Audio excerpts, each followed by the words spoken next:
What's up everyone, back for another beer review, and today I'll be reviewing yet another beer from Root Branch Brewing, and they're out of Copiague, New York, and this is their Darkness at Noon Batch 7. So this is a multi-oat / wheat triple IPA brewed and dry hopped with Citra, Comet and Simcoe hops. It comes in at 10% alcohol by volume. No IBUs listed. Time of review. This can is approximately 1 month old. So recently I've been talking about the fact that I dipped my toes in the secondary market, and I did. And I picked up 8 different beers, 3 from Root and Branch, 3 from the Noble Savage Brewing Company, and 2 from the Test Brewery, all pretty hyped breweries in the New York City / Long Island region of New York State. And this is the second of the 3 from Root and Branch that I'm reviewing. The first one was their Strangled Batch 4. That was awesome. That was a delicious beer, but it was also quite unique. And this one sounds pretty fun. You know, a big triple IPA. Citra, Comet and Simcoe is not a normal hop bill, and yeah, this just sounds really damn good. So I got the big hop butcher glass out, and we are going to crack this one open and get it in the glass and see what we got going on here. So right around a month old, should be fine, especially for a big triple IPA. And we're going to give it a pour into the glass and see what we got going on here. So, oh yeah, oh hang on, I'm not pouring it that hard, but it definitely fizzing up here. Nice head to it. Do something like that. I'm not trying to get crazy, and I'd like to be able to swirl it up, try to get that aromatic going. So, this is kind of that darker hued hazy that I've been seeing lately. I don't know when you're going to see all these reviews, what order, but Fiden's, their Orchid, same thing, is a little bit darker. And I've had some other ones that, I would say, oh, this looks, maybe it's a little bit oxidized, but then I look back at the review and then I start holding it up to the light and it's like, yeah, that's not oxidized. So yeah, it has that darker kind of orange color, has about almost a 3 finger, like 2.5 fingers of this infinitely creamy off-white or like bone white colored head. It's not going anywhere. That looks absolutely fantastic. If I'm being honest with you, that looks amazing in the glass. Like the head retention is fantastic. The beer looks great. Yeah, so let's get a nose on this.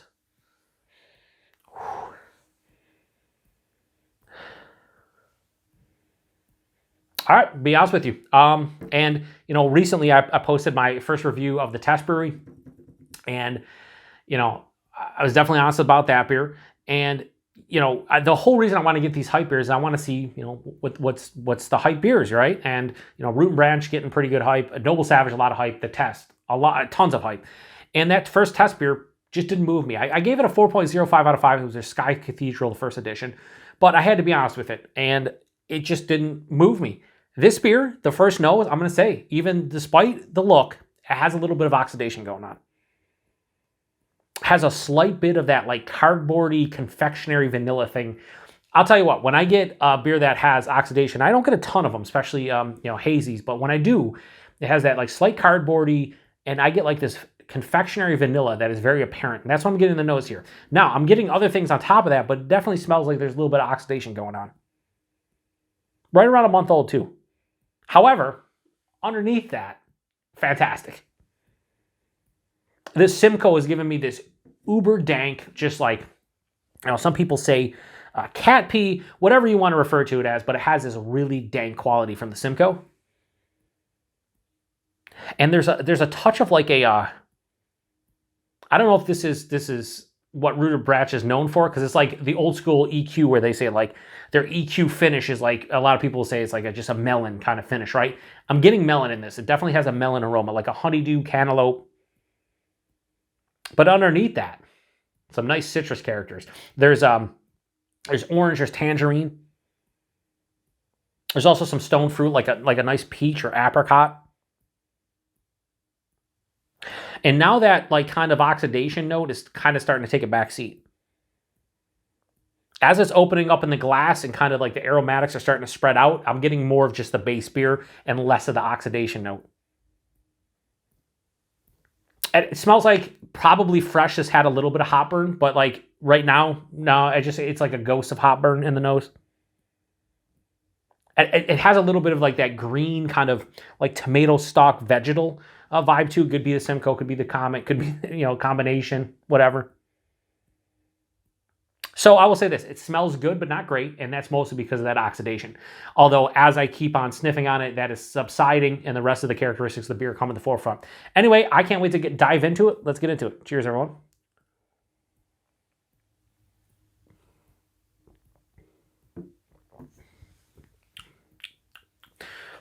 All right, so it's not oxidized as far as the taste is concerned. This might be the scariest triple IPA I've ever had in my life.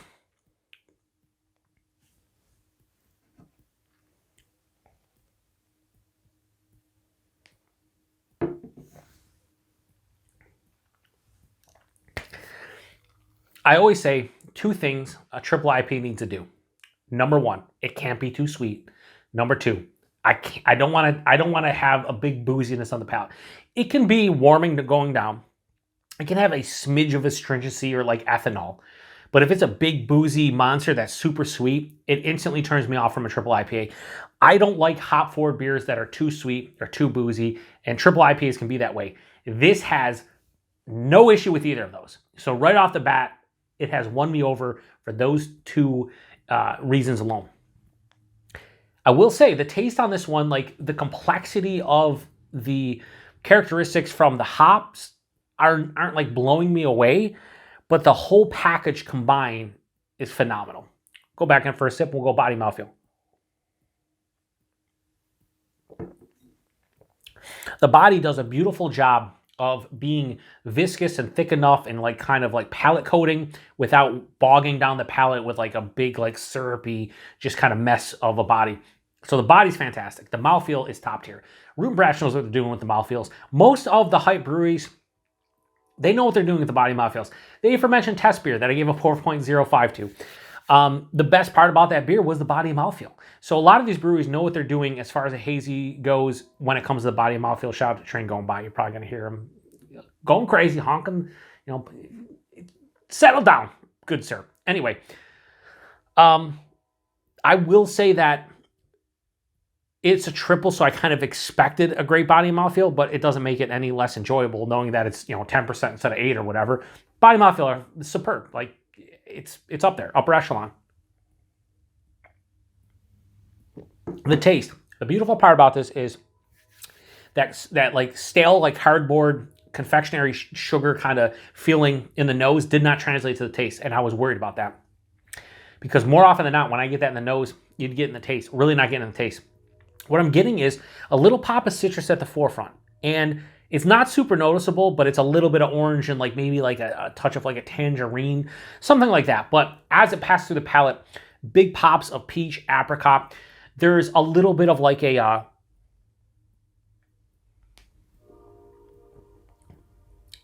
damn, they're going nuts out there. I don't know if it's going to pick it up on my microphone, but... shout out, Train. Good job. 2 thumbs up, maybe. I just want to let you guys hear that. Can you hear that? Yeah, you can hear that. Probably not. I don't know. I'll listen back and be like, what the hell am I talking about? Anyway, but yeah, the peach, the apricot, but after that, tropical fruit. It's a melange of tropical fruit. It's like, it's that weird exotic tropical fruit where it's like lychee, kiwi, passion fruit, guava. It's all of those. Like you can say any one of them, I'd be like, oh no, I totally get it. But I do get a little bit of like this over-ripened, sweeter, like dank pineapple, for lack of a better term.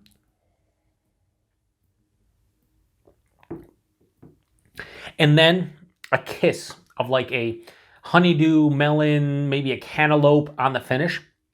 This finish is semi to full on dry, a very mild bitterness. What I like about it is more often than not, this is where I would say, man, I need some kind of bitterness or some kind of like firm dryness to break up the monotony of all the sweetness.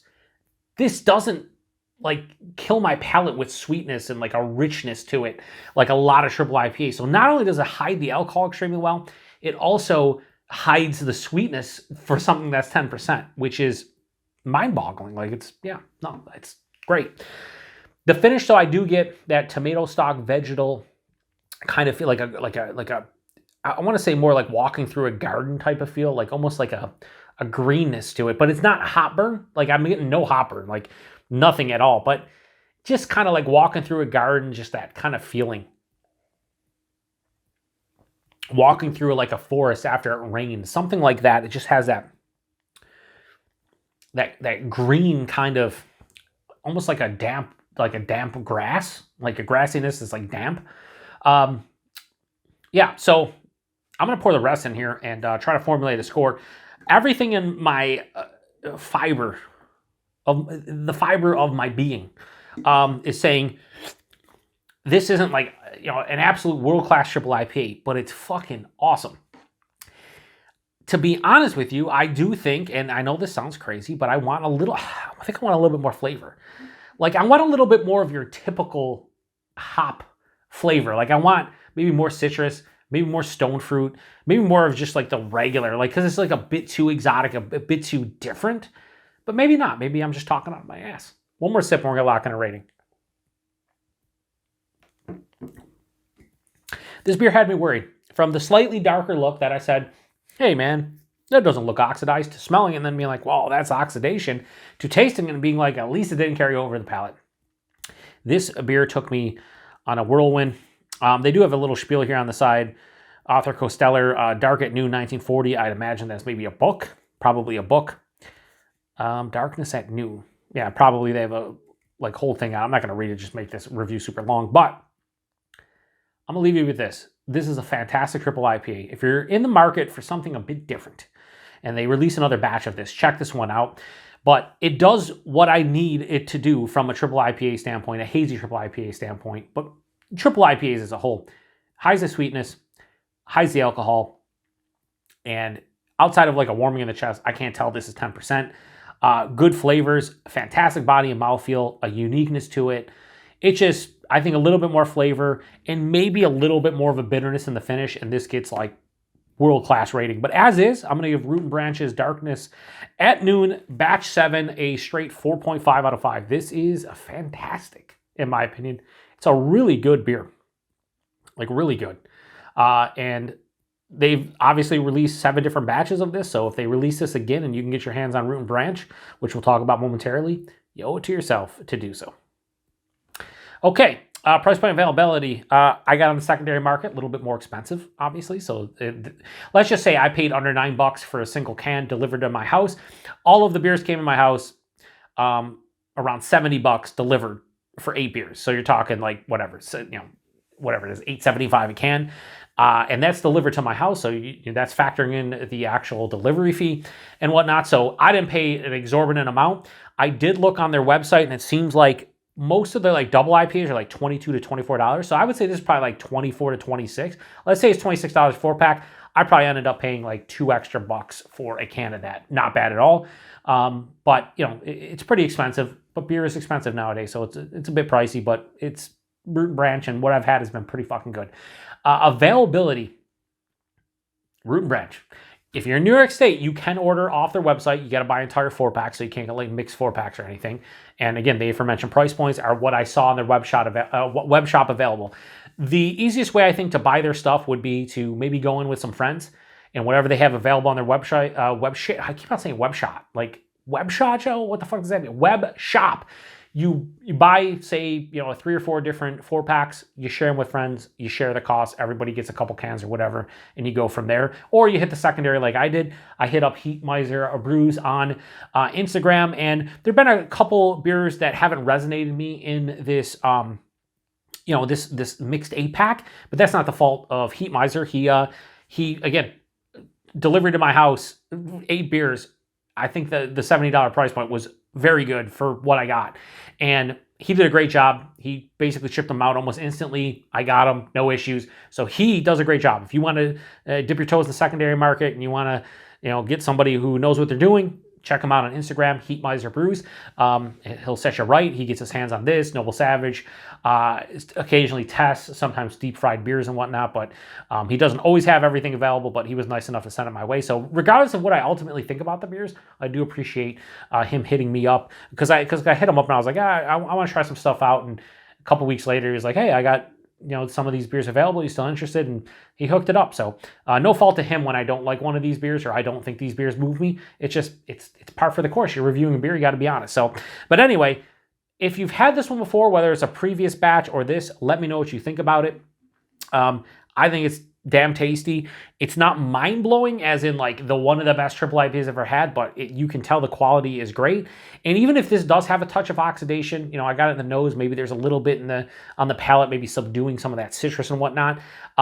It's still a fucking one of the best oxidized beers I've ever had, and I don't think it's oxidized. So yeah, anyway, I'm going to shut this one down. I appreciate everybody stopping by for another beer review here on the Beer Patrol. I got one more Root Branch. It's their One-Dimensional Man, and I can't wait to get into it. It's a double IPA, and I'm sure it's going to be pretty good. So anyway, till the next one.